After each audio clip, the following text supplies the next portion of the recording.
What is a 1099 NEC on H&R Block? Hey everyone, welcome back to the channel.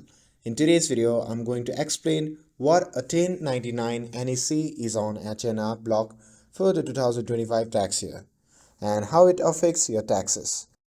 First, open any web browser and go to H&R Block official website by typing H&R Block in the search bar. And once you are on the site, locate the login section, and if you already have an account, simply enter your email, username or mobile number followed by your password and simply click on sign in. And if you are new to account, you can simply click create an account and follow the steps and then log in. Now, let's understand what the 1099 NEC form is. The 1099 NEC non-employee compensation form is used to report payments made to the independent contractors and self-employed individuals. It is issued when a business pays $600 or more to a contractor during the tax year.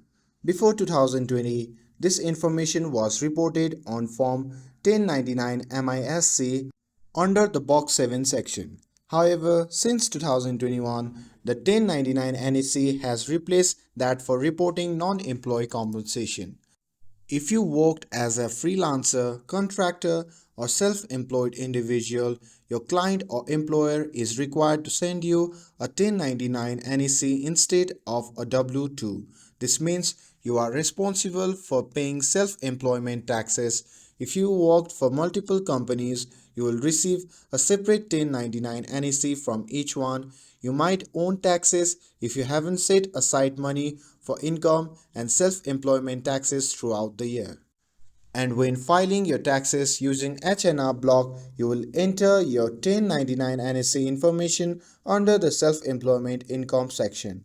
To do that, you simply have to navigate to the income section, and from there you simply have to select self-employment or a contract work. And from there you have to enter the income amount from your 1099 NEC. And once you're done with that, you simply need to review your tax return before submission. So, to recap, 1099 NEC is for independent contractors and freelancers earning $600 or more.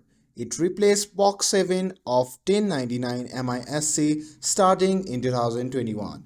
You need to report it correctly on H&R Block to avoid unexpected tax bills. And now with this, I hope this video helped you understand what 1099 NEC means on H&R Block.